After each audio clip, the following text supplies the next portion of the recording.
This is Lee, and this is a very interesting point about non-conforming properties. Victoria Hosty again with Thrower Design. So the non-conformance that was discussed about this particular property, that came about because the landowner did indeed try to pull building permits on the existing structures. The structure in the back is in pretty poor condition, is not to code, needs to be, if at all possible, renovated. But at this point, the landowner has determined, with the help of professionals, that it's not likely to be salvageable. But all that to say, pulling permits to improve development on the site is what caused the conformance issue to come up. You can't get permits from the city of Boston when you have development that is non-compliant with your zoning. So that is what started the property owner down the path of needing a rezoning in the first place. And I can say that development, families belong in all kinds of development and housing, whether... Did you hear that, by the way? So if you've got a non-conforming issue, you can't pull permits, is what I just heard. Huh. Let's continue on. Whether it's historic homes, whether it's new homes. And while this landowner is going the extra mile to preserve the 1920s duplex at the front of the property, there's a lot of landmarks, historically designated landmarks in this area. So architectural character is certainly something that's going to be preserved moving into the future. And again, especially as this landowner is looking to, or is actively pursuing restoration of that duplex structure.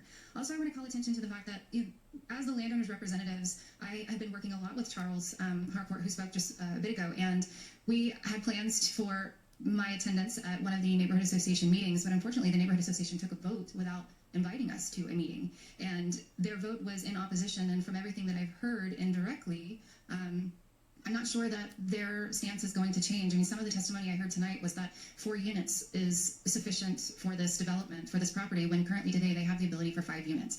So I'm not sure we're going to get anywhere, but obviously we will follow the will of the commission. And I also want to point out that there has been some misinformation, inaccurate information. I was reading back up, and there's an assumption that under MF3 this property can achieve 60 feet in height and far more units. But in reality, and as I showed in the table, what the maximum density is under MF3 is 7 2-bedroom, 2+ bedroom units, or 9 1-bedroom units. And if you really want to look at efficiencies, which I don't see as being a marketable possibility for this area, but if you do want to look at efficiencies, it would allow at most 11 efficiencies on this property. So we're not talking about huge increases in density. Yes, there could be some more bedrooms. That is accurate. That's true. But those additional bedrooms can accommodate families. They can accommodate students. They can accommodate students that might live together and cohabitate as roommates, or families with kids, or families that don't have any kids. Ultimately, the request of MF3 is giving the flexibility for the landowner to be able to determine what this property can achieve reasonably with the site constraints, including heritage trees and preserving.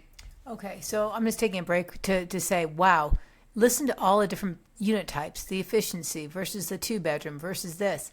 Keep in mind with SB 840, if this property were subject to it, none of this would be happening. There would be no hearing.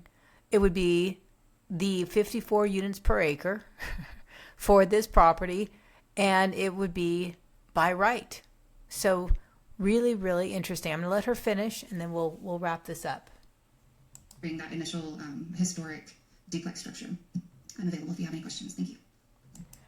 I would have to say, if this is a historic district, SB 840 would not apply. But still, we're getting some information from those who are dealing with zoning changes that are not related to SB 840 at the same time right now. So this is good. Thank you, Ms. Brown. Ms. Hossie, let's go ahead and take a vote to close the public hearing. Looking for a motion in a second to close the public. We'll let this go. Again, this is how these meetings run. But the information from this I thought was very valuable and very good to have. So thank you so much.